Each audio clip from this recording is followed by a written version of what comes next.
Buenas tardes, bienvenidos y bienvenidas. Solo para estar segura, ¿me están escuchando? Sí, súper bien. Buenas tardes. Súper bien. Buenísimo, muchas gracias. Bueno, un especial saludo a todos los que están participando de este webinar y como siempre le envío un saludo también a los que están conectados hoy día desde Honduras, de España. Muy bienvenidos a todos. Me presento, soy Pamela Andrade, gerente general de FEC. Bueno, no puedo dejar de mencionar el contexto en que estamos viviendo. Espero que todos se encuentren bien de salud. Estamos viviendo momentos complejos en Chile, América y el resto del mundo, sin tener certezas a las cuales estábamos acostumbrados a tenerlas. Les deseo fortaleza, optimismo e invitarlos a seguir cooperando desde el rol que les toca a cada uno. Y enfatizar que la principal medida que podemos tomar es cuidarnos, cumpliendo las medidas de aislamiento, en lo posible quedarnos en casa y también así cuidar a los demás.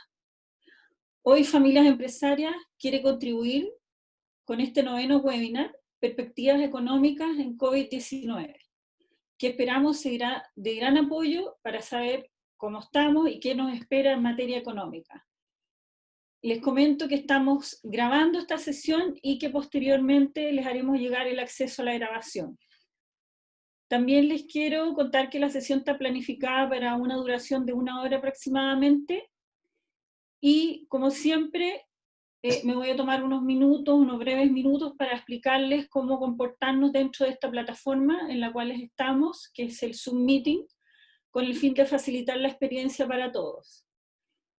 Primero quiero decirles que en la parte superior derecha ustedes tienen dos vistas, la vista de la galería y la vista del hablante. La vista de la galería es en la cual ustedes pueden recorrer toda la sala y van a ver los pequeños rectangulitos, ¿no es cierto?, con los nombres y las imágenes de cada uno. Y la vista del hablante lo que les permite es ampliar a la persona que está hablando. Yo para la exposición les sugiero la vista del hablante. También en el lado inferior izquierdo van a poder encontrar el micrófono, el cual les voy a pedir que lo mantengan en silencio, ya que si ustedes lo dejan abierto, se escuchan todos los ruidos del lugar donde ustedes están y eso distrae mucho. También quiero contarles que al final de la exposición vamos a tener un espacio de 20 minutos para preguntas, y estas las pueden ir realizando en el chat que se encuentra ahí en medio de su pantalla. Las pueden empezar a realizar durante toda la exposición y durante los últimos 20 minutos vamos a contar con un moderador invitado, el cual va a ir rescatando las preguntas que ustedes vayan dejando en el chat. Bueno, y a continuación es para mí un privilegio presentar a nuestro expositor de hoy día. Él es Rodrigo Vergara, investigador senior del Centro de Estudios Públicos, investigador asociado de Kennedy School de la Universidad Harvard y profesor titular del Instituto de Economía de la Pontificia Universidad Católica de Chile. Él es ingeniero comercial de la Pontificia Universidad Católica y doctor en Economía de la Universidad Harvard, director y asesor de empresas y expresidente del Banco Central de Chile. Es autor de numerosos artículos en revistas académicas y editor de varios libros. Entonces tengo el agrado de dejar con ustedes a Rodrigo Vergara. Rodrigo, puedes compartir tu pantalla si deseas.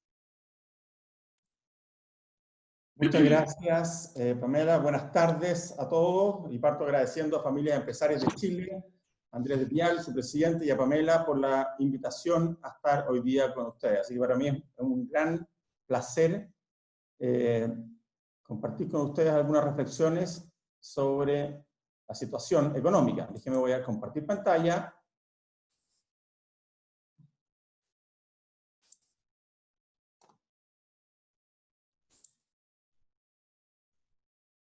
Ok, ahí está la presentación. Entiendo, si me pueden confirmar que se ve y oye bien. Perfecto, Rodrigo. Ya, muchas gracias. Perfecto. Ok, muchas gracias. Entonces, parto. Perspectiva económica en COVID-19 o coronavirus. La idea mía el día de hoy es tocar 5 puntos. Quiero hacer una presentación que básicamente me concentro en esos 5 puntos, que creo que son los puntos o algunos de los puntos relevantes que podemos estudiar hoy día o ver hoy día en relación a la situación económica. Lo primero voy a hablar sobre la globalidad de la crisis, que es una cosa bastante importante, como se ha ido, como es una cosa absolutamente global a diferencia de otras crisis. Después voy a hablar sobre el sector servicios, que es donde se concentra gran parte del efecto de esta crisis y por qué es tan importante eso y qué es la diferencia con otras crisis. Después voy a hablar algo sobre la caída y la recuperación. ¿Cómo es la caída y cómo, que ya más o menos sabemos eso, porque la estamos viviendo, y cuáles son las posibles sendas de recuperación que podríamos ver hacia adelante y cuáles son los factores que van a incidir en ella? Voy a hablar también sobre las respuestas de política. Primero voy a hablar sobre lo monetario y crediticio, y luego voy a hablar sobre, yo diría, lo que hoy día está más en discusión, que es lo fiscal. Así que esos son básicamente los 5 puntos que yo quiero tocar hoy día durante estos 30-35 minutos que me dieron para hacer mi presentación. Entonces, déjeme partir primero con la globalidad de la crisis. Ahí tenemos un mapa del mundo, esto sacado del Fondo Monetario Internacional, con los crecimientos esperados para este año, para el 2020, de las distintas economías del mundo. Y le vemos que está básicamente rojo. ¿Y qué es lo que significa el rojo? Lo que está acá, un poco voy a ir a buscar opciones de puntero aquí, puntero láser. El rojo es crecimientos menores a menos 3%. Y vemos que gran parte del mundo, prácticamente todas las Américas, toda Europa, prácticamente toda Europa, Rusia, Australia y Nueva Zelanda, una parte también importante de África, van a tener este año, se proyecta que tengan este año crecimientos inferiores a menos 3%, menos 5, menos 7, menos 10, menos 12, está hablando de la Unión Europea, para ellos, y cosas de esa naturaleza. La verdad es que cifras no vistas en décadas. Y el naranjo son entre menos 3 y 0, o sea, también estos que están aquí en naranjo son países que tendrían crecimiento negativo. Prácticamente todo el mundo. Los verde claro, entre los cuales están 2 países muy importantes, China e India, crecimiento entre 0 y 3%, lo cual para China, por supuesto, es un muy mal resultado. ¿Qué es lo que quiero decir con esto? Que esto es una crisis verdaderamente global, que afecta absolutamente a todo el mundo. Cuando hablamos de la última crisis en el mundo, fue la del 2008-2009, y la llamamos la crisis financiera global. La llamamos la crisis financiera global porque la verdad es que fue muy grande y afectó en forma significativa a muchos países. Pero si ustedes piensan, fueron básicamente países del mundo desarrollado. Esta no fue una crisis, la crisis financiera global, que pegó en forma muy significativa al mundo emergente. De hecho, en el año 2009, que fue el año más duro de esa crisis, China creció un 9,5%. Es cierto, venía creciendo 11%, pero la verdad es que una caída de 11 a 9,5% no es particularmente preocupante.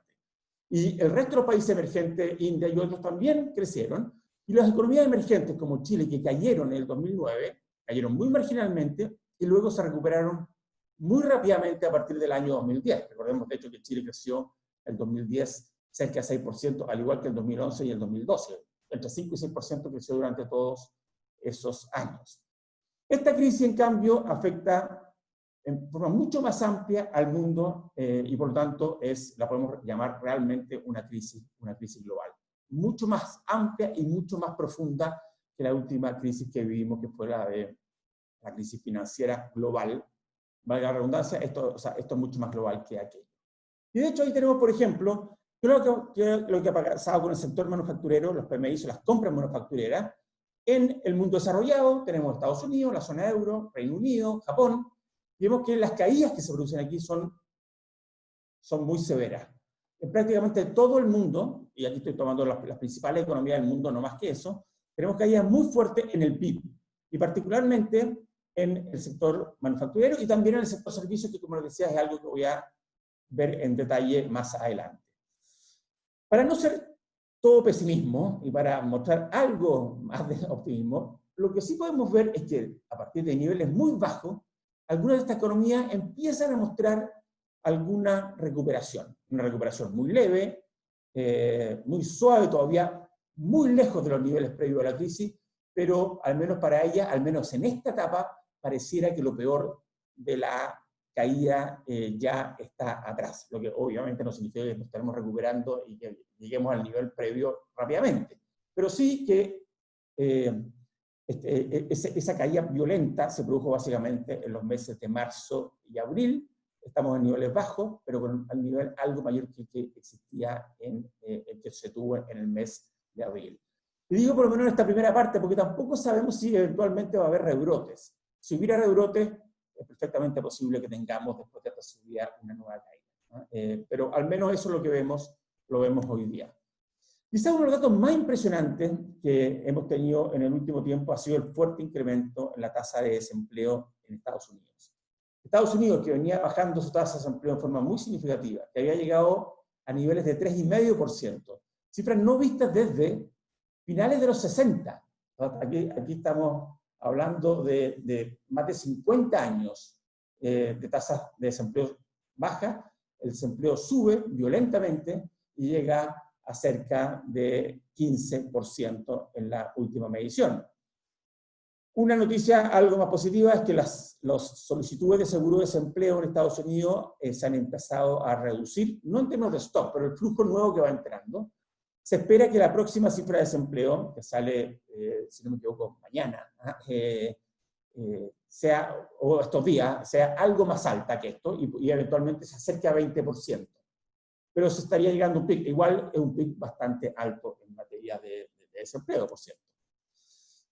Aquí vemos a China. ¿Por qué pongo a China? Bueno, por dos razones. La primera, es la segunda economía más grande del mundo, y la segunda razón es que es nuestro principal socio comercial. Por lo demás, quizá una tercera razón, ahí empezó la pandemia. O sea, de alguna forma nos indica cómo va evolucionando la economía en las distintas etapas. Ahora, obviamente que uno no puede extrapolar, cada país es distinto, en cada país la pandemia, la parte sanitaria ha pegado de forma distinta, en China pegó distinto que en Europa, distinto que en Estados Unidos y en América Latina, etc.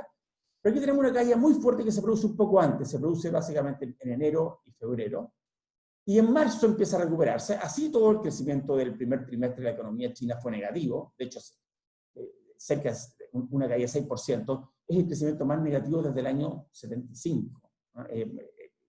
Eso demuestra lo histórico de qué es lo que estamos viviendo, lo negativo y lo histórico que es lo que estamos viviendo. Estamos hablando del año 75, Mao todavía vivía, eran los últimos años de la Revolución Cultural.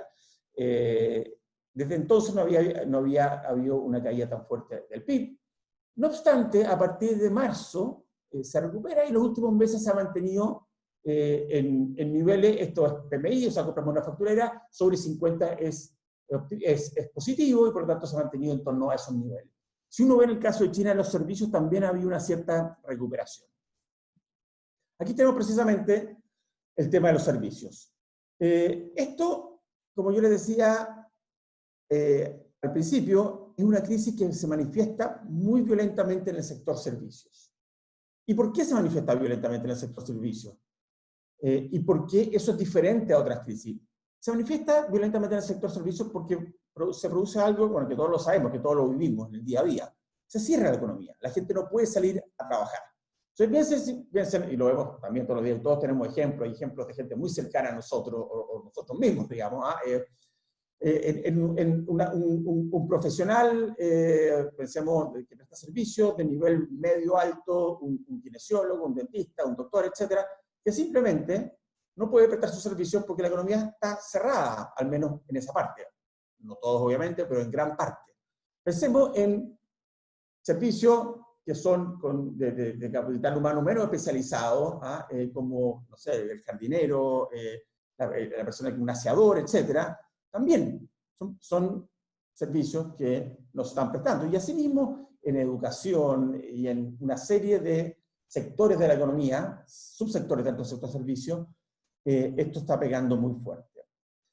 Y vemos que hay una caída muy violenta en los países, de nuevo tenemos Estados Unidos, la zona euro, el Reino Unido, Japón, una caída muy violenta.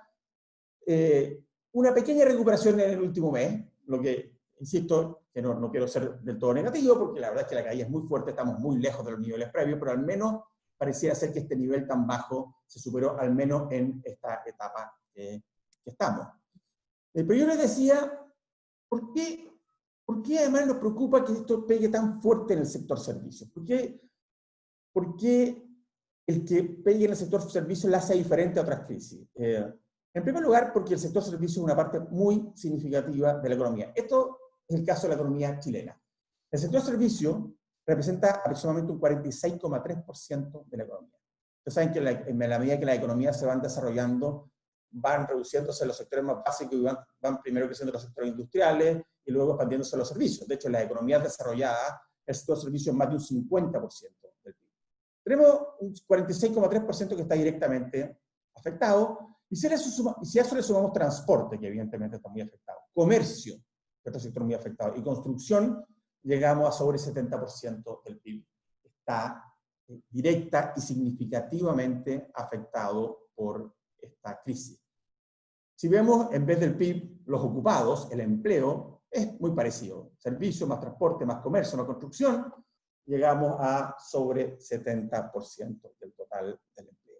Así que esa es una de las razones por la cual que se afecte en forma específica al sector servicio es algo muy relevante. ¿Por qué? Porque el sector servicio, valga la redundancia, es muy relevante en la economía.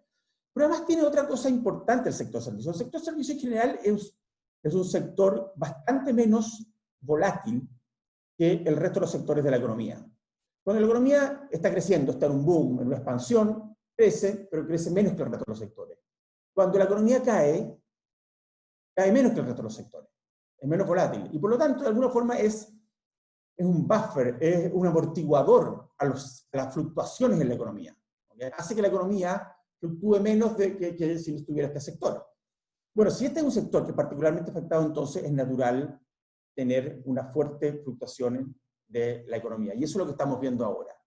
Entonces tenemos que el sector servicio, un sector particularmente grande, que además actúa como amortiguador en las expansiones y también en las recesiones, está siendo particularmente afectado. Y eso lo hace diferente de otras crisis. En otras crisis tenemos efectos importantes en el sector de construcción, tenemos efectos importantes en el sector de comercio, muchas veces si es crisis de balance de pago en el sector exportador, pero el sector de servicio en general tiene una cierta inercia que aquí lo vemos en la línea azul, si lo vemos es bastante menos volátil que la economía como un todo.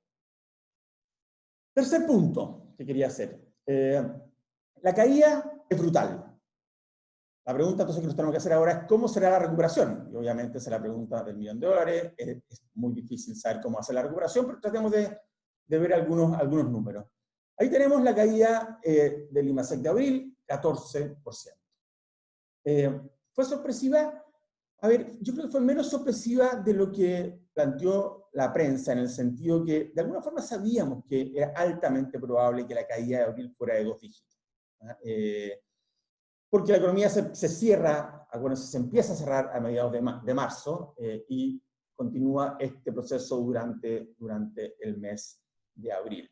Marzo sabíamos que no iba a ser tan malo porque teníamos la mitad de marzo que la economía estuvo abierta y de hecho venía la economía creciendo de forma relativamente importante en los meses previos. Se había recuperado relativamente rápido después de la crisis social de la economía. No obstante, el medio mes inicial ayudaba a compensar el segundo medio mes. En marzo la economía creció básicamente 0 en marzo y en abril 14%, quizá un par de décimas, un par de puntos más de lo que se esperaba, pero yo siento que no fue demasiado sorpresivo. Y ojo, que quizás, en mi opinión al menos, la caída de abril me preocupa menos que el hecho que la prolongación de la crisis sanitaria hace pensar que mayo y probablemente junio sean igualmente malos y quizás algunos de esos 2 meses, mayo me preocupa en particular, todavía algo peor. ¿Okay? Así que la verdad es que vamos a ver un segundo trimestre que es particularmente negativo en la economía. Una caída del PIB en el segundo trimestre de 2 dígitos. No visto desde que tenemos IMASEC. Acuérdense que el IMASEC es el indicador mensual de actividad económica, que es un proxy bastante cercano al PIB. El promedio de enero, febrero y marzo del IMASEC es aproximadamente el promedio del PIB, en términos de crecimiento. ¿Okay? La verdad es que tenemos IMASEC desde el año 86 nomás, y por lo tanto estos esta caída histórica. No tenemos IMASEC del año 82, y en cuyo caso obviamente veríamos caídas mayores que las que estamos viendo ahora. Pero estas caídas de actividad no se ven desde la crisis de la deuda en Chile de principios de los 80.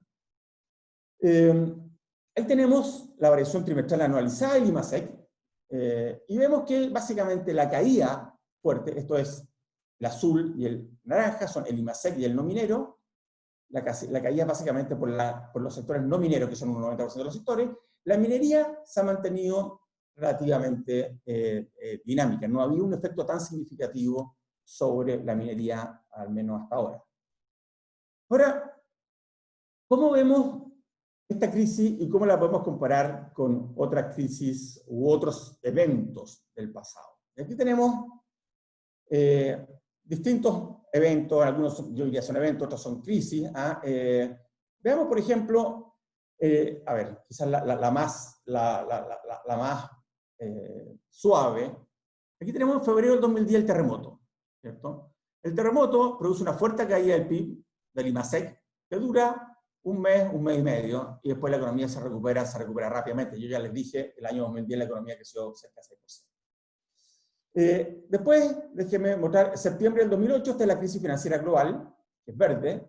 La economía se desacelera, cae, y la caída no es demasiado significativa. Ese año la economía cayó alrededor de un 1%, y alrededor de un año dura esa caída, y después la economía empieza a recuperarse, supera los niveles previos. Esto de aquí, el amarillo, es la crisis social de octubre del año pasado. Es bien notable, porque la verdad es que la caída fue muy fuerte. Lo que está aquí es el primer mes, segundo mes, tercer mes, etc. O sea, esto se produjo en octubre, y la caída de noviembre es muy violenta, ¿okay? Y se mantiene bajo en diciembre, pero notablemente ya a los 3-4 meses la economía había retomado su ritmo anterior. De hecho, cuando vemos las cifras del IMASEC no minero desestacionalizado, nos damos cuenta que en enero el nivel de actividad ya era similar al de septiembre. Una crisis fuerte, pero corta. No sabemos cómo iba a seguir después, obviamente, pero al menos en ese periodo de tiempo se recuperó el nivel de actividad previa. Y vean lo que tenemos ahora. Y aquí hice dos escenarios posibles, ¿cierto? Esto azul es la caída que tenemos, ya la caída, o sea, el IMASEC de marzo, tenemos la caída fuerte de abril, sabemos que mayo va a ser muy malo. Aquí dos posibles recuperaciones. Una es una recuperación en B, en la cual aproximadamente, si se dan las cosas relativamente bien, y yo diría que lo principal aquí, obviamente, que es lo sanitario, y yo no soy epidemiólogo, así que tengo poco que decir al respecto, pero si lo sanitario anda relativamente bien, podríamos, quizás, aquí son 16 meses, pero podríamos a los 20 meses o algo así estar en niveles parecidos a los previos. ¿Qué significa eso? Que a finales del próximo año podríamos haber recuperado los niveles de antes de la crisis, o sea, digamos, a finales de 2021 tendríamos niveles parecidos a los de finales de 2019.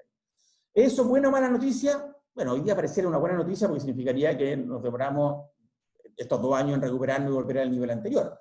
Desde el punto de vista un poquito más amplio, la verdad es que en la práctica significaría que perdimos 2 años de crecimiento, porque en finales de 2021 tendríamos el mismo PIB de finales del 2019, es decir, 2 años que en promedio con crecimiento cero. ¿Okay?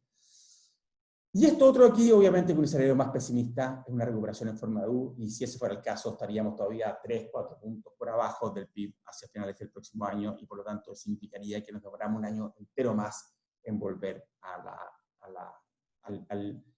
al nivel anterior. Y ojo, que el nivel anterior, como les decía previamente, es un nivel que de hecho uno supondría que en 2 años va a ser más alto. En otras palabras, yo podría hacer este mismo ejercicio, pero suponiendo que la economía crece en el largo plazo 3%.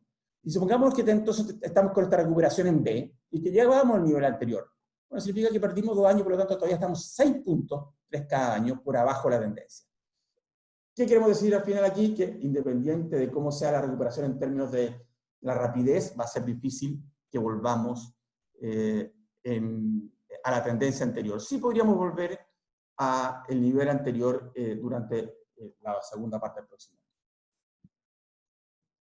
Aquí tenemos La otra cosa obviamente importante que miramos durante esta crisis, que es el desempleo.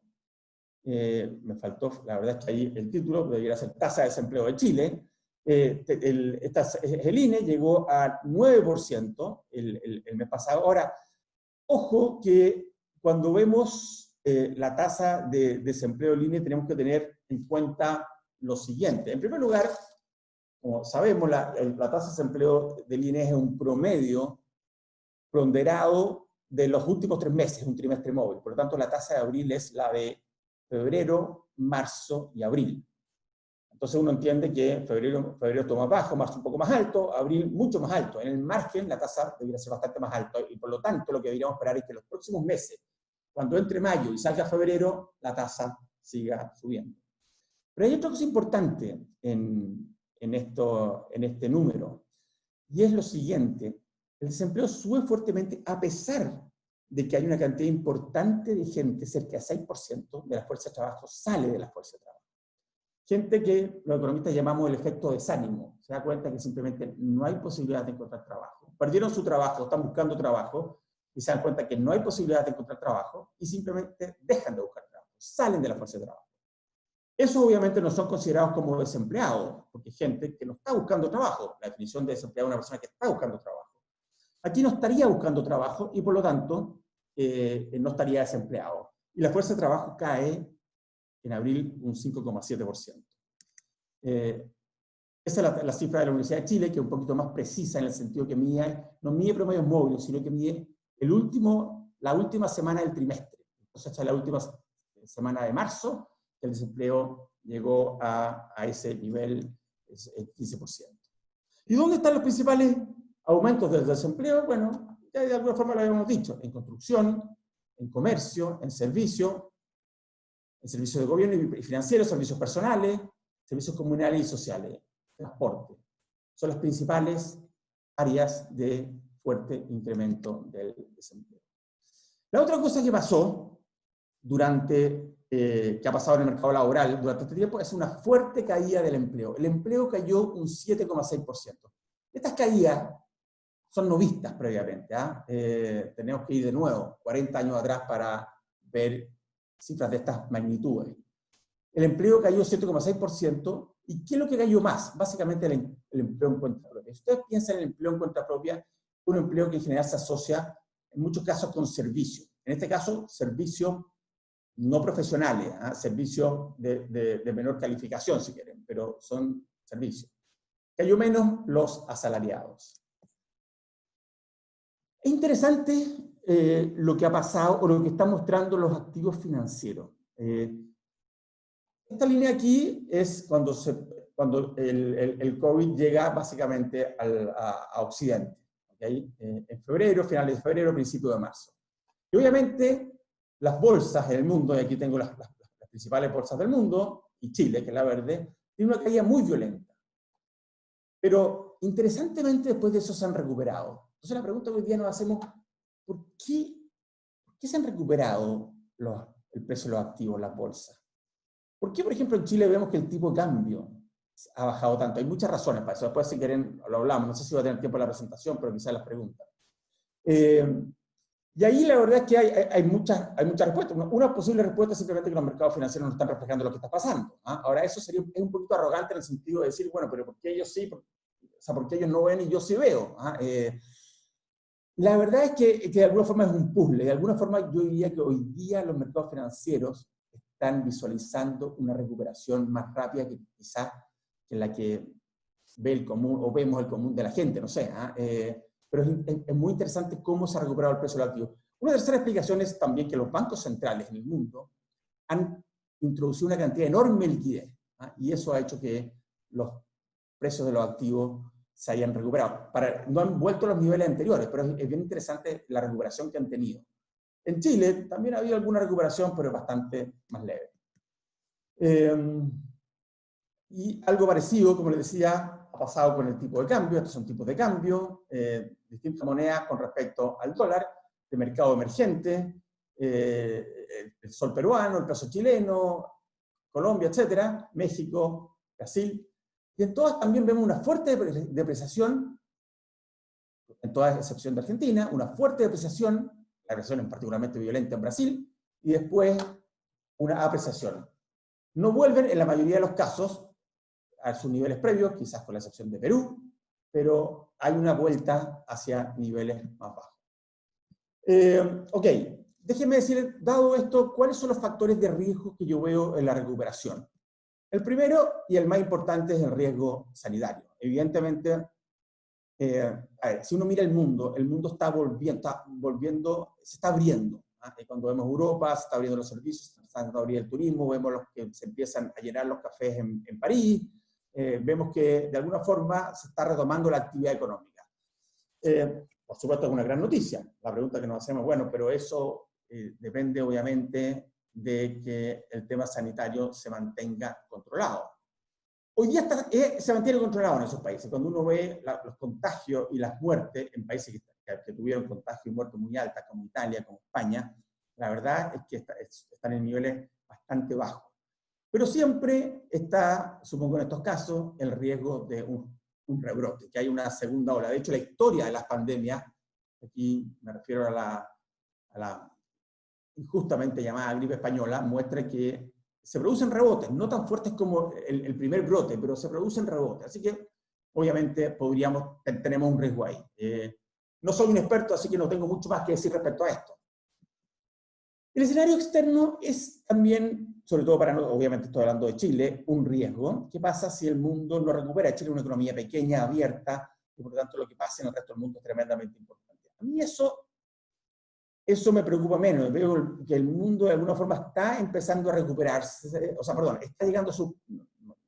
Decir que se está empezando a recuperar sería demasiado optimista. Por lo menos pareciera que está llegando a sus niveles mínimos y pareciera que se está estabilizando en esos niveles. Y que debiera de a poco empezar a retomar niveles un poquito mejores, aunque ciertamente por un buen rato por abajo de los niveles previos.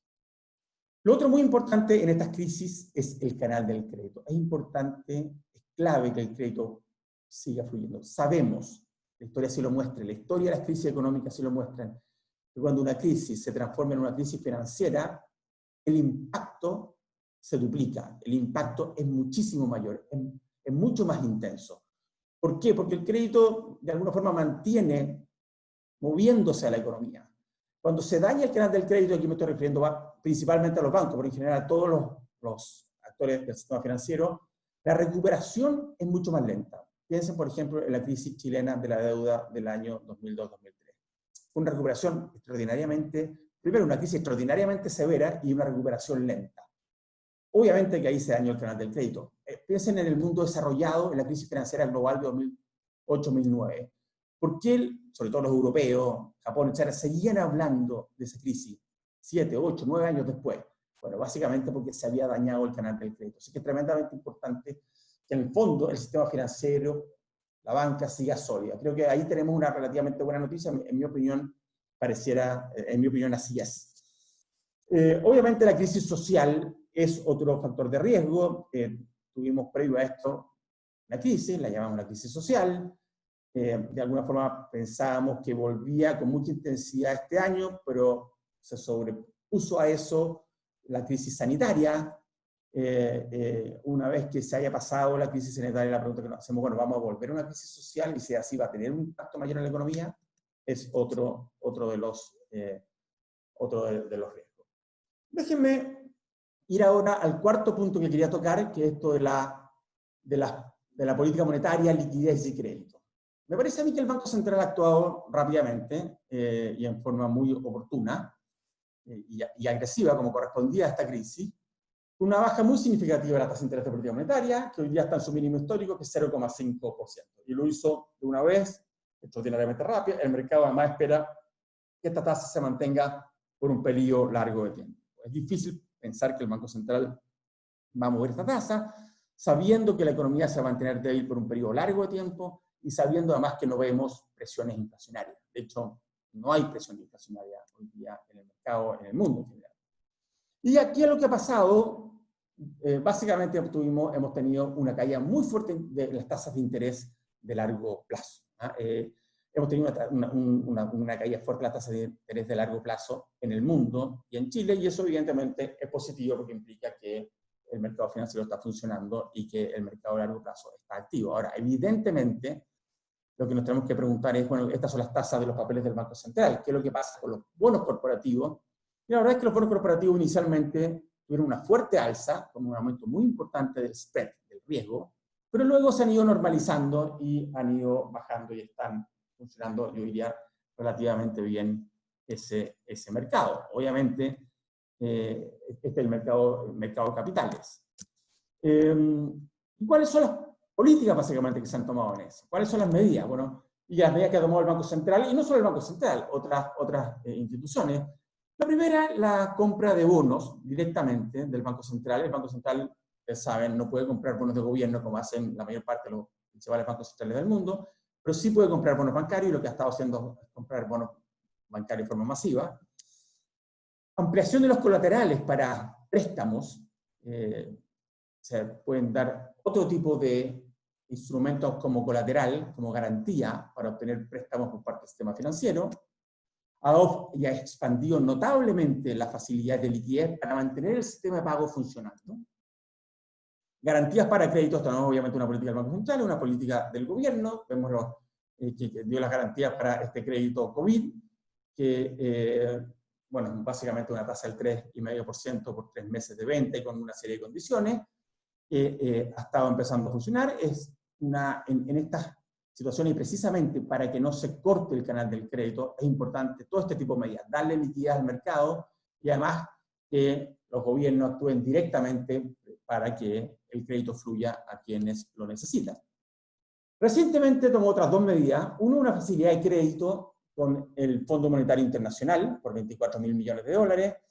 Ese es un crédito que es bien interesante, que tienen algunos países. Chile no lo tenía, había decidido que no lo necesitaba. Es básicamente una línea, no es un crédito directo, es una línea que está ahí disponible por si alguna vez se necesita. Y lo interesante es que es una línea que está disponible sin condiciones. O sea, una vez que se le otorgan a un país, ese país la tiene disponible. Esta línea se instituyó en el Fondo Monetario después de la crisis financiera global del 2008-2009. La tomaron algunos países como México, como Polonia, como Colombia. La tenían desde hace mucho tiempo ellos, la verdad es que no la han usado. Yo veo difícil que Chile la use finalmente. Es simplemente un seguro por si las cosas se tornan realmente negativas.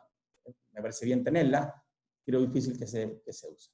Y recientemente, y lo vimos que lo anunció ayer, anunció el fin de las ventas forward de divisas, con la caída del tipo de cambio. La verdad es que se hacía poco razonable mantener, ya había parado, acuérdense, la compra, la venta spot, en el mercado spot de divisas, y ayer decidió también parar la venta en el mercado forward.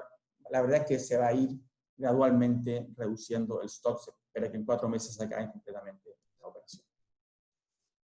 Y el quinto y último punto tiene que ver con política fiscal, que es uno de los puntos más debatidos hoy día. Vemos en el Congreso se debate fuertemente sobre el impulso fiscal, sobre cuánto se debiera aumentar el impulso fiscal, cuánto es razonable y responsable que aumente el déficit fiscal, qué va a pasar con la deuda pública, cómo eso va a afectar a Chile, etc.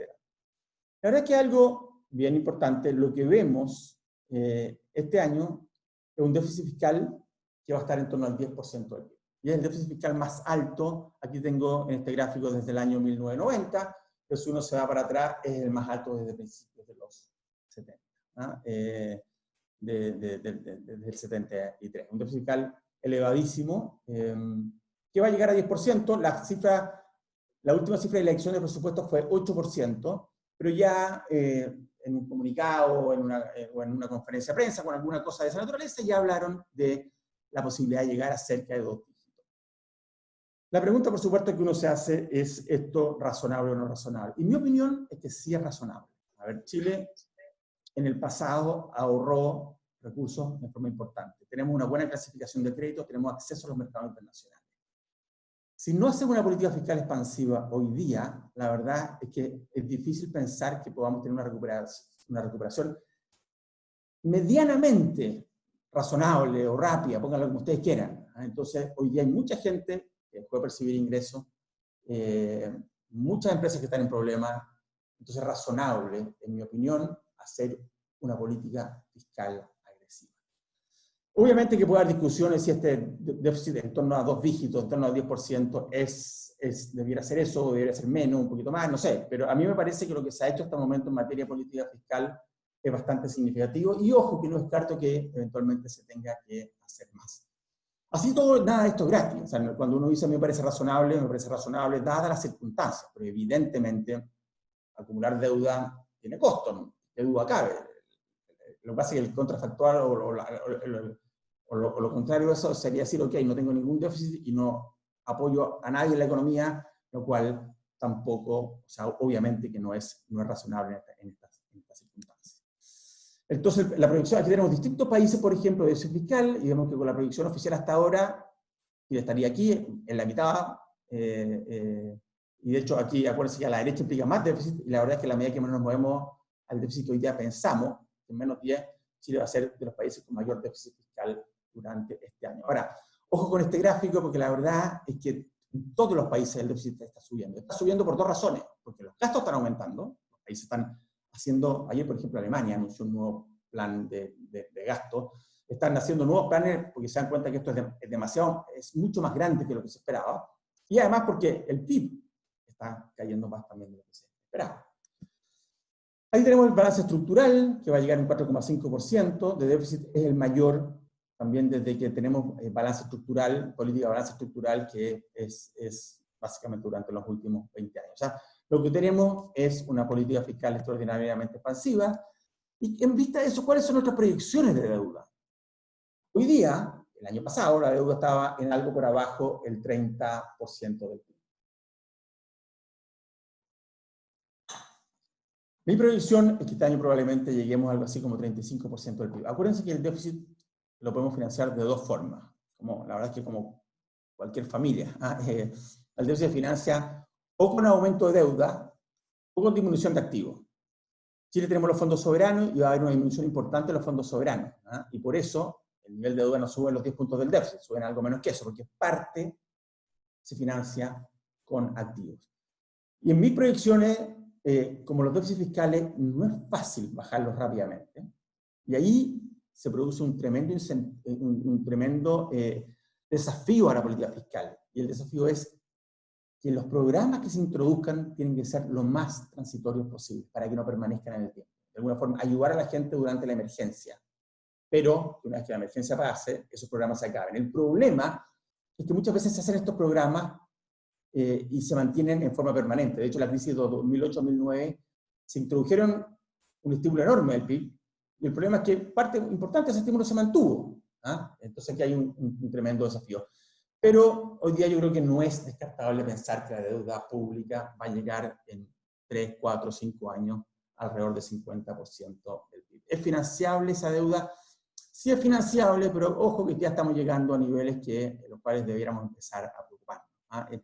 Es absolutamente urgente diseñar, y entiendo que la autoridad, el gobierno está en eso, un plan para en el mediano plazo estabilizar la deuda pública, que no siga subiendo y eventualmente que siga bajando hacia adelante. Y eso es todo lo que quería decir. De hecho, me pasé un poco del tiempo que tenía disponible, pero muchas gracias y estoy disponible para los comentarios o preguntas que ustedes tengan. Muchas gracias, Rodrigo, por tu... Un momento, me faltaba mi video. Ahí sí.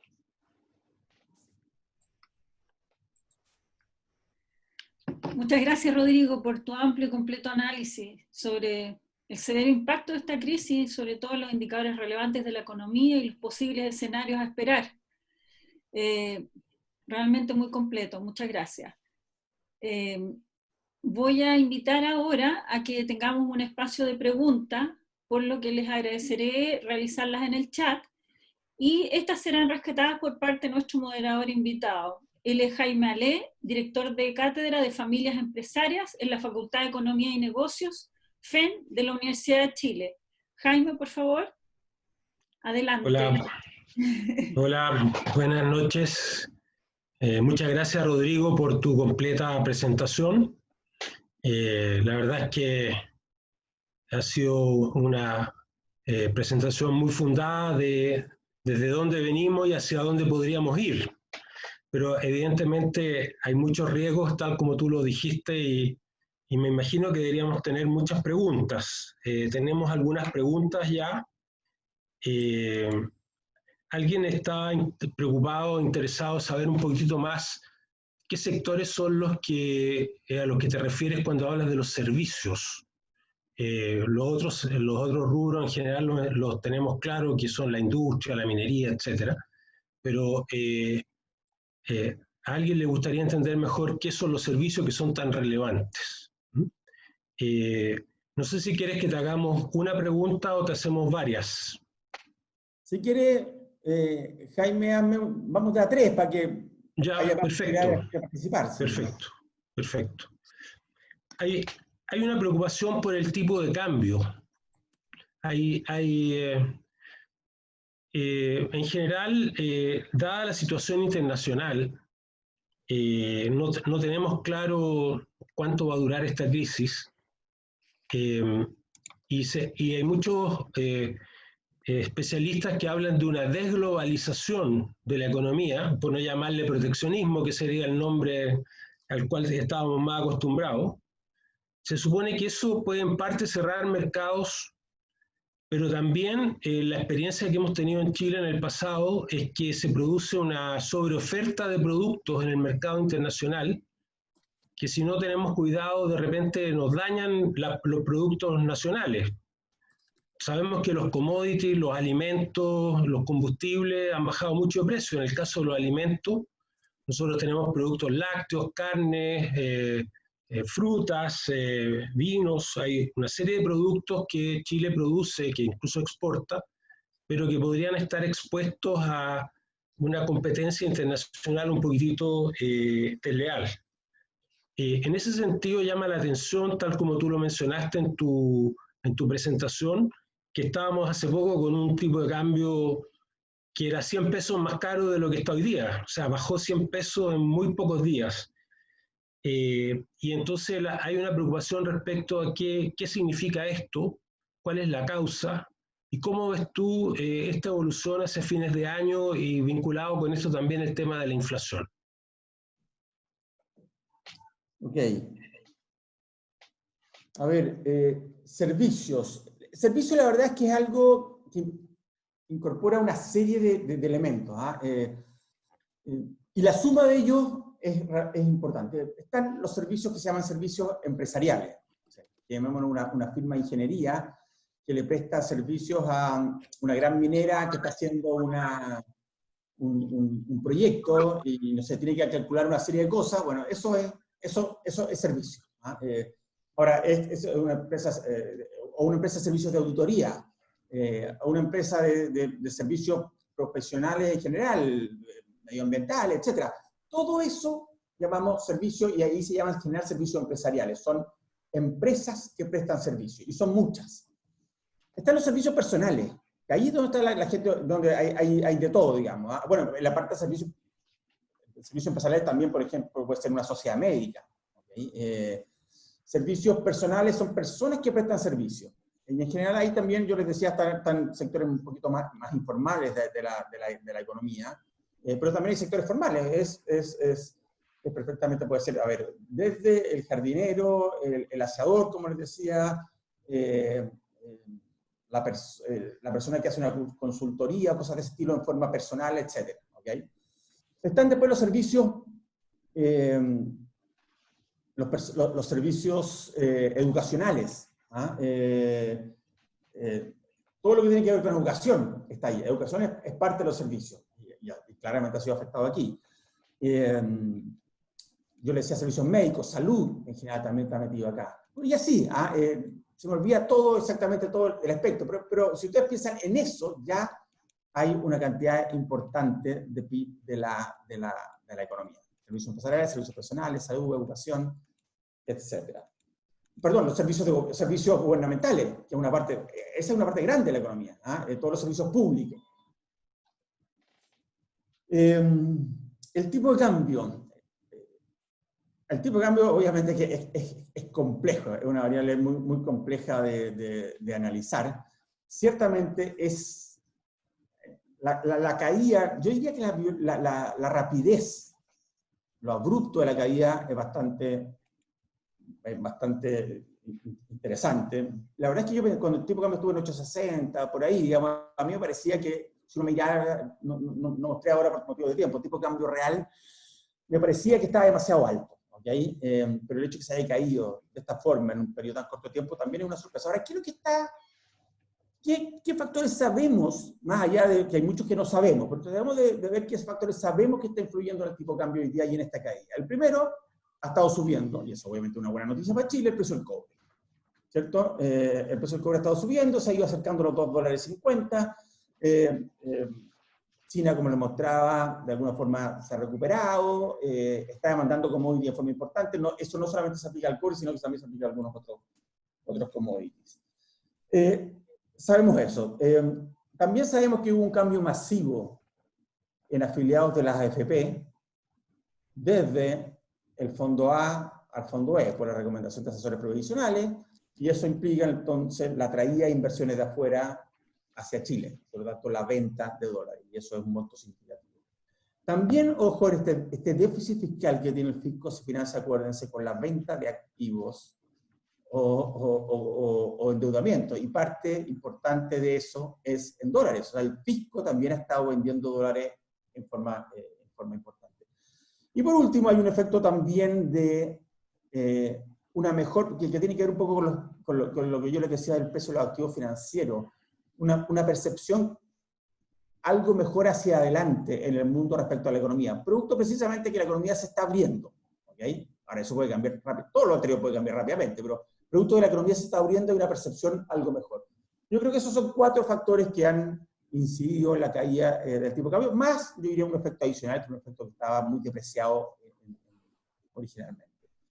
Yo creo que en otra de las preguntas, la desglobalización es un riesgo que hoy día tenemos en el mundo, es un riesgo para Chile. Chile es una economía que depende mucho del comercio internacional, para nosotros es muy importante el comercio internacional, y hay fuerzas en el mundo antiglobalización. Hay fuerzas en el mundo que dicen, bueno, que por distintos motivos están en contra de la globalización, y esto básicamente es un argumento adicional, esta crisis y el que haya partido en China, etc., es un argumento adicional que se usa para denostar esta mayor globalización. Yo creo que para Chile sería una mala noticia que prosperaran esas fuerzas antiglobalización. No obstante, no soy demasiado pesimista. Aquí estamos hablando más de mediano plazo, ¿cierto? No soy demasiado pesimista en eso. Creo que los beneficios son tan grandes que es muy difícil volver atrás en eso. Pero, a ver, después de la Gran Depresión de los 30, hubo una reversión en globalización, así que uno no puede, obviamente, descartarla. Creo que una cosa buena, dentro del panorama tan negativo que uno ve hoy día, obviamente, una cosa relativamente, o mejor, es que el sector exportador se ha visto, no voy a decir que no se ha visto afectado, porque no hay ningún sector que no se haya visto afectado, casi ninguno, pero se ha visto afectado bastante menos que el resto. Cuando vemos las caídas que hay en exportaciones son en general por precio, son menos por cantidad. Los grandes, ojo, estoy hablando del sector exportador en su conjunto, yo sé que hay subsectores que obviamente que están afectados, pero si uno mira la manufactura exportadora, si uno mira la agricultura, si uno mira la minería, son sectores que definitivamente han sido menos afectados que el resto. Yo sé que cuando digo esto alguien dice, oye, pero es que, bueno, siempre obviamente que hay un sector en particular que puede ser más afectado, pero en promedio han sido menos afectados, y es una cosa, dentro de todo, algo positivo, porque en nuestras crisis anteriores siempre teníamos que el sector externo se veía muy afectado. Y por último, la inflación. La verdad es que, en mi opinión, la inflación hoy día, yo soy banquero central, de alma, digamos, así que por supuesto que la inflación es un tema que me preocupa en el mediano plazo, pero en realidad creo que hoy día no es un tema que debiera preocuparnos mayormente. Primero que nada, creo que no va a haber presión inflacionaria, e incluso si las hubiera, serían temporales, y creo que tampoco debiera preocuparnos demasiado. Obviamente que si a mediano plazo, en el largo plazo, siempre es un tema que debiera preocuparnos, pero creo que no es el tema que hoy día más nos preocupa. Perfecto. Muchas gracias, Rodrigo. Oye, Sí, hablamos mucho de la tasa de desempleo, que subió bastante, llegó a 15% en Santiago. Sin embargo, lo relevante en realidad son los ingresos de las personas, y lo que hemos visto es que, tal como tú mostraste en lo gráfico, hay un gran aumento del desempleo en el sector informal.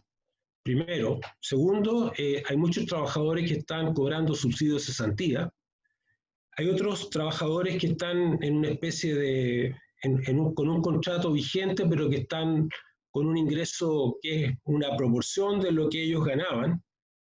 Y hay mucha gente definitivamente sin ingresos, incluyendo también muchos extranjeros que han llegado a Chile en los últimos años y se habían integrado a la fuerza de trabajo.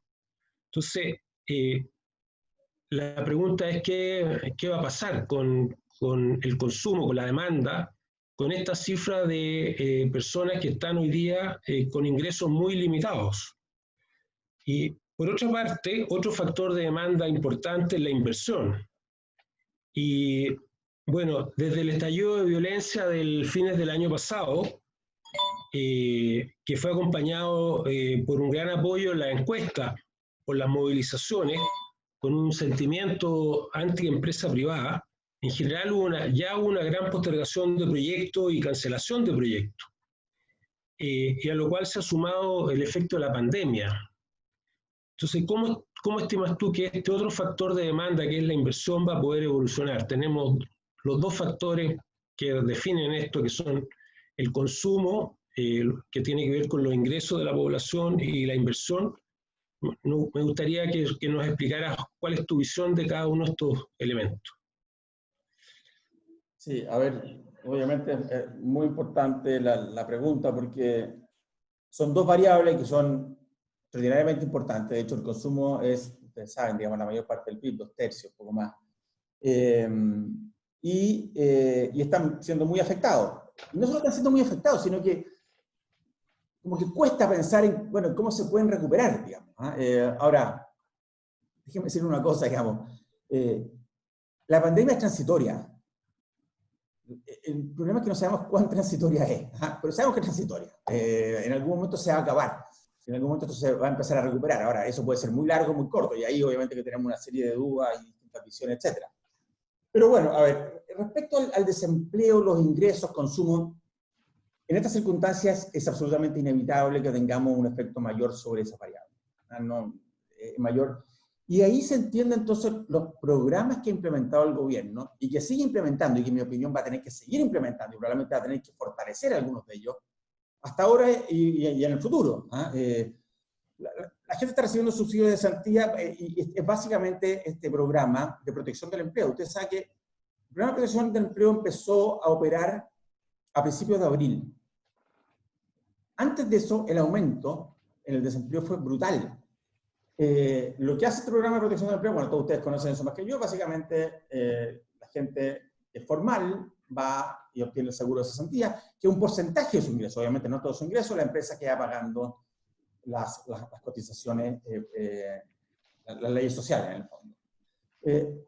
Ahora, ¿es eso suficiente? A ver, siempre uno puede decir que falta, pero al menos creo que es un programa importante, significativo, y que ha tenido el efecto que se ha querido, que muchas empresas se hayan acogido a eso para evitar directamente las desvinculaciones.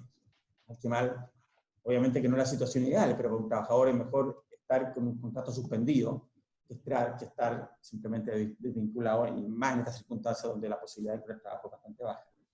Así que yo creo que es un programa que va en el sentido correcto.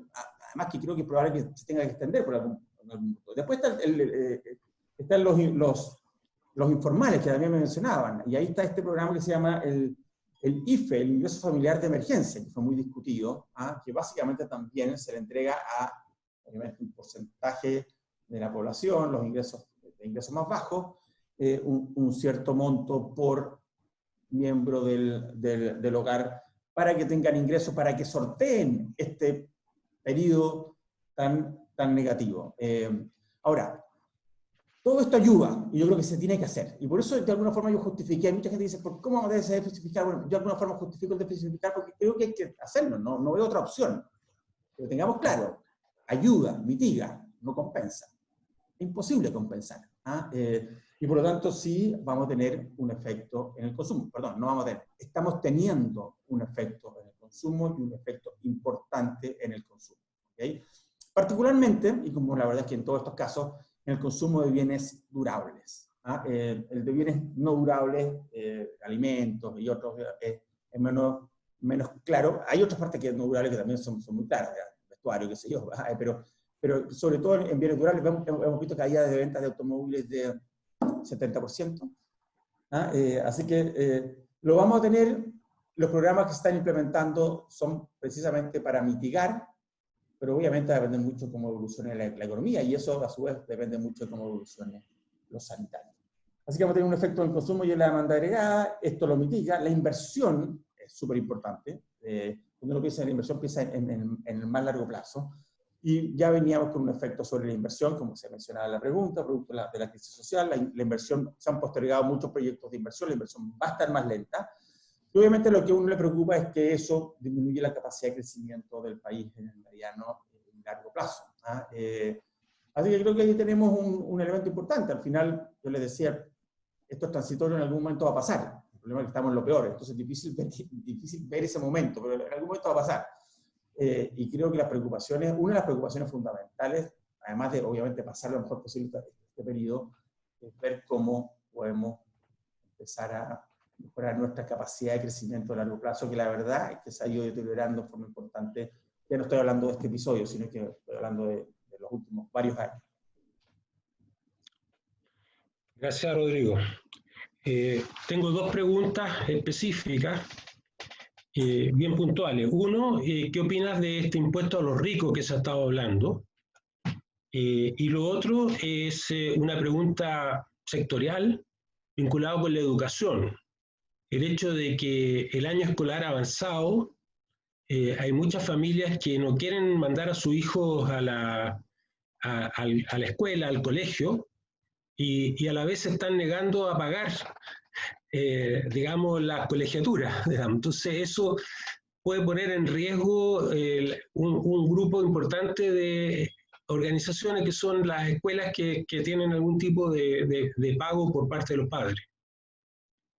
Bueno, obviamente que, a ver, lo segundo, obviamente que es un problema, que hay muchas personas que están, digamos, en una situación compleja y por lo tanto tienen más dificultad para pagar, y eso produce un impacto sobre los colegios. Pero prefiero pasar en esa porque no es no está mi experiencia ahí en particular. Así que voy a la primera, el impuesto a los ricos. La verdad es que esto es como autopromoción, digamos, pero yo escribí hace un par de meses un artículo sobre el impuesto a la riqueza. Está en la página web del Centro de Estudios Públicos, cepchile.cl, www.cepchile.cl, en la parte de puntos de referencia. Pero muy brevemente, el problema del impuesto a la riqueza, que la verdad es que puede tener, pues puede tener una motivación razonable, qué sé yo. El problema es que no funciona en los países. El problema es que no funciona porque es muy fácil cambiar de jurisdicción tributaria, y si uno empieza a poner targets, no sé, de personas a las cuales yo quiero llegar, esas personas perfectamente se pueden terminar yendo. Y eso sucede. Y es una cosa bien notable ver qué es lo que ha pasado en los países que han tenido, porque hay muchos países que han tenido este impuesto a la riqueza. La mayor parte de los países europeos tuvieron impuesto a la riqueza, y prácticamente todos ellos lo eliminaron. Por dos razones: no recaudaba nada y producía muchas distorsiones en el mercado, producía muchas distorsiones en términos de que simplemente la gente salía de esa jurisdicción. A ver, Suecia tuvo un impuesto a la riqueza, lo eliminó. Francia tuvo un impuesto a la riqueza, lo eliminó. Holanda tuvo un impuesto a la riqueza, lo eliminó. Alemania tuvo un impuesto a la riqueza, lo eliminó. Italia, Bélgica, y así podría, la mayor parte de los países. Todavía existe en España, pero a tasa cero. O sea, en Madrid por lo menos, porque ahí es por autonomía. Y en algún otro país existe, creo que en Suiza. Pero en general, no ha funcionado. ¿Ah? Y de hecho es bien interesante, pero los propios proponentes del impuesto a la riqueza, o sea que en la carrera demócrata había dos candidatos que ya están fuera, que lo proponían, que uno es Elizabeth Warren y otro Bernie Sanders. Los dos proponían eso, y sus asesores eran economistas, muy inteligentes, muy capaces, principalmente profesores de Berkeley, pero que básicamente que decían esto, o sea, estaban claros de que si yo ponía en un lugar específico el impuesto a la riqueza, tengo el problema que esa riqueza se me va. Y por lo tanto decían, tiene que hacerlo Estados Unidos y obligar al resto del mundo a hacerlo. Bueno, si ese fuera el escenario, a lo mejor esto sería distinto, pero hoy día que Chile ponga un impuesto a la riqueza, a mí me parece simplemente que no va a funcionar. Le insisto, tengo un trabajo escrito en el Centro de Estudios Públicos donde están todos los argumentos, están los países, cómo fueron evolucionando, cuándo lo pusieron, qué tasas tenían y finalmente cuándo se eliminó. Vamos, Jaime. Hola, muy bien. Muchas gracias, Rodrigo, por toda la respuesta. Gracias a ustedes. Muchas gracias por la invitación. Oye, quería agradecerle a los dos, a Rodrigo, a Jaime. Ha sido muy interesante escucharlo. Veo también que nuestros participantes también estuvieron muy activos con las preguntas en el chat. Bueno, en virtud de respetar como siempre el horario término y también porque sé que Rodrigo tiene un compromiso importante ahora, vamos a ir finalizando. Muchas gracias a ambos nuevamente. Quiero también recordarles, aprovechar antes de finalizar, recordarles que FEC tiene la misión de potenciar y conectar a todas las familias empresarias que deseen fortalecer su estrategia de trascendencia a través de las generaciones, en un ambiente de confianza, y esto está dado por nuestros propios adherentes, las relaciones con las principales universidades del país y con los principales gremios. Si alguno de ustedes está interesado en conocer más de FEC, por favor no duden en contactarnos. Estamos en Twitter, en LinkedIn, Instagram, nuestra página web, www.fecchile.cl, así que estaremos atentos. También quiero contarles que vamos a seguir realizando webinars. El próximo jueves 11 de junio vamos a estar conectados con dos destacados invitados, Juan Carlos Hayes y Jan Rush, expertos en planificación estratégica, desarrollo de negocios, evaluación de proyectos y transformación digital. Y su webinar, el título es Nueva Ley de Protección de Datos Personales en la Transformación Digital. Un tema súper interesante y muy actual. Así que las invitaciones las vamos a enviar por email y están todos cordialmente invitados. Muchas gracias a cada uno de ustedes por su participación, a Rodrigo, a Jaime, a todos ustedes los participantes. Estamos muy contentos de la concurrencia que hemos tenido hoy día, así que solo desearles que se sigan cuidando y que tengan una excelente semana. Muchas gracias y nos vemos. Hasta pronto.